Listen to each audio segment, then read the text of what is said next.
Alors, on va pouvoir passer en clinique maintenant, parce que maintenant qu'on a compris ce qu'était l'éducation à l'hygiène orale, que les brossettes avaient un rôle extrêmement important, que la calibration des brossettes était vraiment essentielle au niveau des patients, on va pouvoir passer au traitement.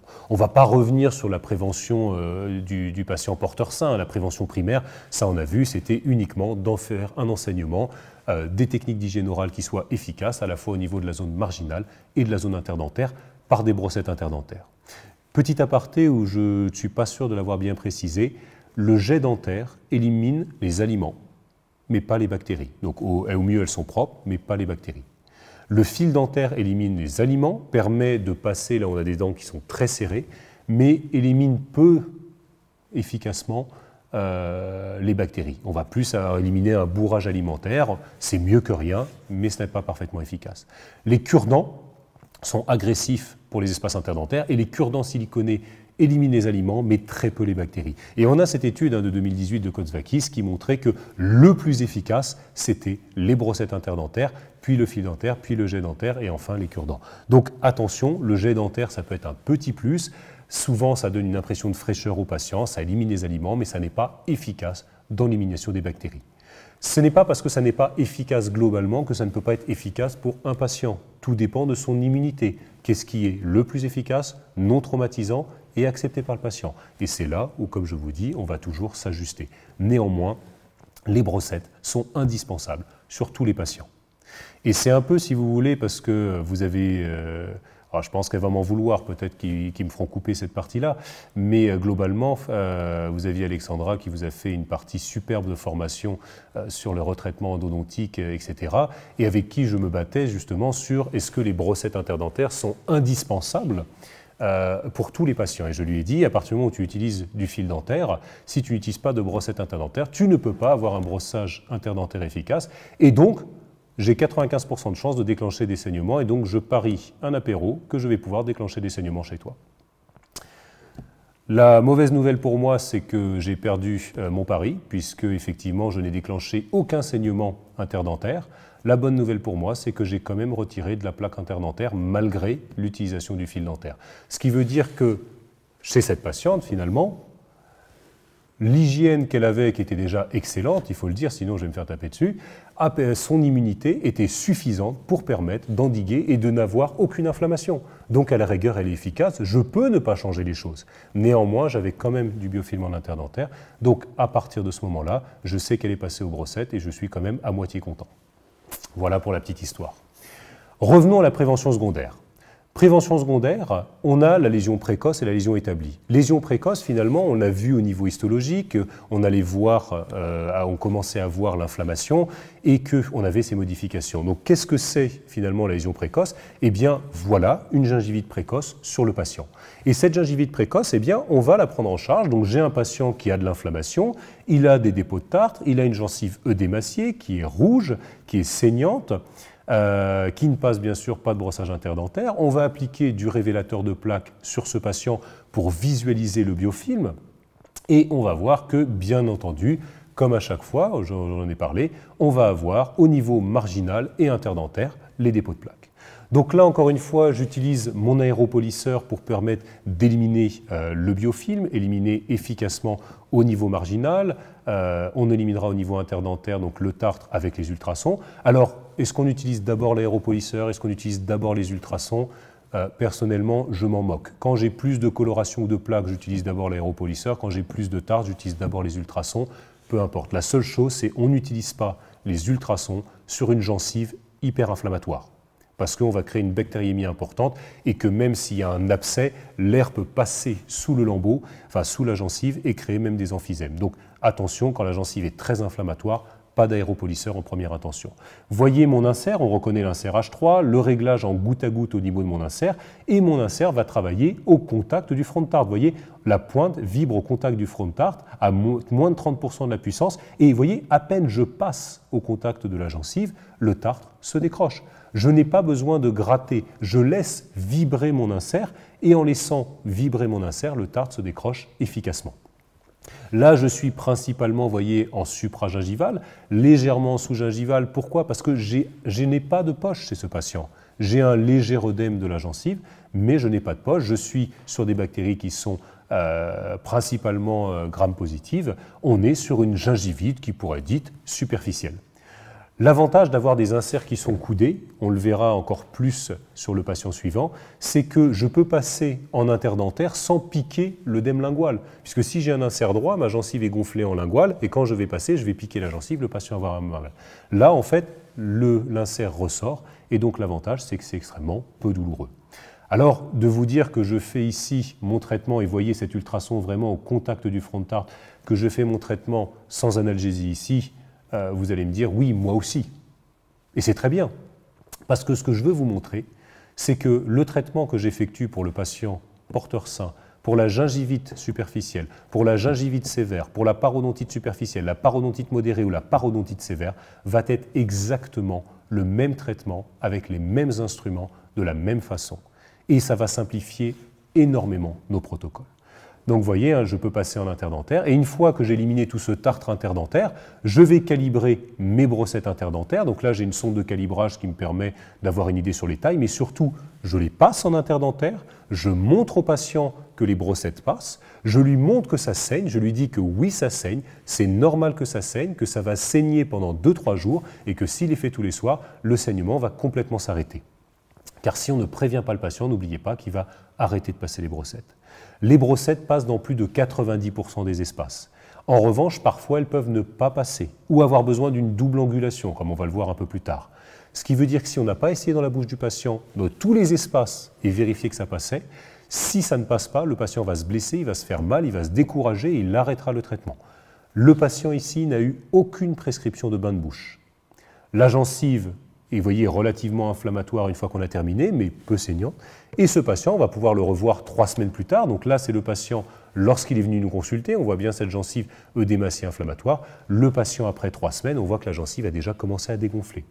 En revanche, on voit que tout n'est pas encore parfait. Donc on va avoir des choses qu'on va améliorer. Et on va suivre dans le temps ce patient parce que si cette gingivite est réversible, et on voit le changement de couleur au niveau de la gencive, la gingivite peut se redéclarer si le patient n'arrive pas à être pleinement efficace. Alors, là vous allez me dire, bon, c'est bien joli tout ça, mais on a passé beaucoup de temps pour prendre en charge une petite gingivite. Ok, ça marche. Donc on va passer à la gingivite sévère.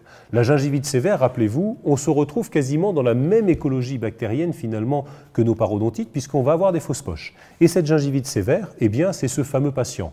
Et là, on ne peut pas me dire que ce n'est pas une gingivite sévère, parce qu'on voit cet œdème de la gencive, le patient arrive en disant « j'ai des saignements spontanés, je crache du sang tous les matins, le soir, le matin même sur l'oreiller, j'ai du sang sur l'oreiller, je crache du sang ». Là, ce patient... Encore une fois, je vous ai menti. Vous allez voir que je passe mon temps finalement à vous raconter n'importe quoi. Je vous ai dit que je ne prescris jamais d'antiseptique. Là, je vous ai menti, quand j'ai vu le patient, je ne peux pas lui calibrer des brossettes interdentaires. C'est impossible, il y a du tartre qui bloque complètement les espaces. Donc là, je lui ai mis une semaine de bain de bouche. Une semaine de bain de bouche, donc digluconate de chlorhexidine. Je lui ai fait rajouter un petit peu d'eau oxygénée, oxygénée à 10 volumes, un tiers d'eau oxygénée pour le volume en bain de bouche. Et je lui ai dit, vous me faites une semaine de bain de bouche, ça va réduire le saignement, parce que oui, les antiseptiques ont une efficacité. En revanche, à partir du moment où on aura commencé le traitement, vous abandonnez complètement tous les produits chimiques. Et je vais vous expliquer pourquoi. Donc ce patient, ensuite, donc là c'est tel qu'il est venu, comme on le voit, et quand le patient est revenu pour le traitement, vous voyez déjà la gencive va commencer à dégonfler. Donc oui, les antiseptiques sont efficaces. Je mets mon révélateur de plaque, on va voir que j'ai effectivement mes dépôts bactériens au niveau marginal, au niveau interdentaire, toujours le même insert, mon fameux insert H3 donc de chez Actéon, toujours le même réglage, je déplace mon insert le long de la gencive, je laisse vibrer l'insert au contact du front de tarte, vous voyez je passe en interdentaire comme mon insert remonte, je ne pique pas la gencive, et plus je me penche d'un côté ou de l'autre, ça on va en parler, plus j'accrois l'efficacité de ces inserts. Vous voyez ici, j'ai un chevauchement qui est très important. À peine l'insert passe sous la gencive, on voit ces spicules de tartre noirs qui remontent, qui éclatent. Là, vous voyez, j'ai un spicule de tartre au niveau de la gencive. Je laisse l'insert, je ne bouge plus, je le laisse vibrer au contact du front de tarte. Ça y est, il est parti. Je ne cherche pas à gratter. Pourquoi? Parce que si je cherche à gratter, ça va être douloureux. Et là, vous voyez, je peux m'insérer sur les poches. Vous voyez que je bascule mon insert. Plus je bascule mon insert, plus je suis ce qu'on appelle en demi-martèlement. Je vais y revenir un peu plus tard, mais on avait le balayage, le martèlement, mais quand je viens en deux biais, mon insert vibre toujours dans l'axe de la pièce à main, donc quand je suis en biais, il vibre en demi-martèlement. Je calibre mes brossettes interdentaires, jamais plus de 3 tailles, on essaye, parce que sinon c'est plus compliqué pour le patient. Là, voyez, je fais comme si je voulais piquer la gencive, je redresse, je pousse. Double angulation de la brossette, comme si je veux piquer, je redresse, je pousse, ce qui me permet de passer sous le point de contact. Et là, je dis au patient, on arrête tous les bains de bouche. Pourquoi? Parce que votre médicament, c'est vos brossettes interdentaires. Pourquoi arrêter le bain de bouche alors qu'on aurait pu le poursuivre un petit peu? Déjà pour les résistances bactériennes, coloration, trouble du goût. L'eau oxygénée, bon, on n'a pas de trouble du goût, mais l'eau oxygénée peut créer des mutations bactériennes au long cours. Donc on arrête tout le produit chimique pour une autre raison, l'impact psychologique sur le patient. Le patient a vu qu'avec une semaine de bain de bouche, il a réduit ses saignements. Il avait toujours des saignements, mais ça a fortement réduit. Donc pour lui, l'efficacité finalement du traitement vient du chimique. À partir du moment où j'ai dégagé les espaces interdentaires, à partir du moment où il est capable de passer des brossettes, je veux que le patient comprenne que les brossettes interdentaires seules, sans produits chimiques dessus, sans rien, sans complément, vont permettre de stopper tous les saignements. Et donc là, je dis au patient, on arrête tout le produit chimique. Le produit chimique, c'est vraiment sur certaines périodes qu'on a besoin, et c'est vos brossettes qui vont faire tout le travail. Là, de penser qu'en revoyant le patient en un traitement, en une fois, tout va être résolu, c'est un peu être optimiste.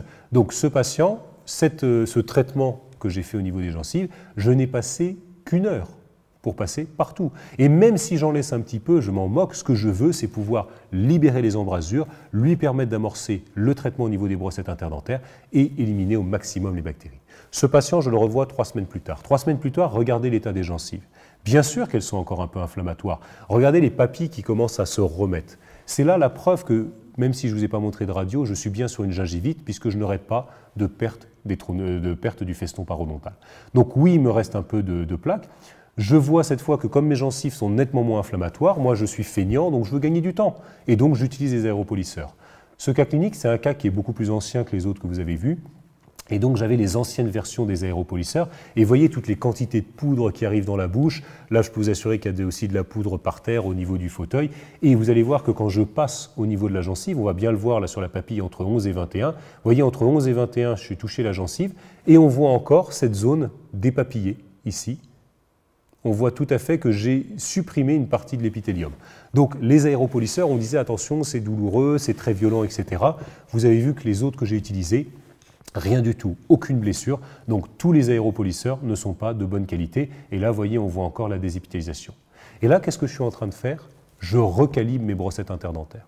Jusqu'à présent, je vous avais dit, on calibre les brossettes interdentaires et le patient passe ses brossettes interdentaires à vie. Là, j'avais un œdème de la gencive, j'avais un gonflement de la gencive, mes gencives ont dégonflé, donc mes espaces interdentaires ont augmenté. Et donc je recalibre les espaces, vous voyez, pour permettre à des brossettes interdentaires de passer. Et vous voyez, là, on a des espaces qui sont serrés. Et le fait de rester sur, en fait, donc là on est sur Curaprox comme marque, mais on pourrait prendre aussi du Tipi, qui est une très bonne marque, mais pour moi, toutes les autres ont très peu d'intérêt. Pourquoi? Parce que sinon, dans les autres, les poils ne viendraient pas remplir les embrasures. Et si les poils ne remplissent pas les embrasures, eh bien, on limite considérablement l'efficacité. Et là, vous voyez toujours cette double angulation, frotter sans forcer, mais avec des brossettes qui ont un fil très fin, des poils souples et très longs et qui viennent nettoyer. Donc, éliminer toute la partie chimique, toute la partie antiseptique, est tout à fait possible à la seule condition de calibrer nos brossettes interdentaires. Et d'ailleurs, les études montraient que les brossettes interdentaires n'étaient plus efficaces que tout le reste que si elles étaient calibrées. Et calibrer, c'est le frotter sans forcer, sans flotter, et à condition d'utiliser des brossettes dont les poils remplissent l'espace. Et il n'y a que 2 marques aujourd'hui en France globalement qui vraiment permettent de proposer ce remplissage de l'espace. C'est Curaprox et la société Tipi.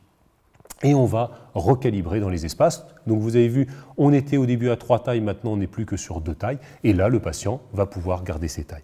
Et voilà comment, en 2 séances avec le patient, on va se retrouver de l'état de la photo de gauche à l'état de la photo de droite.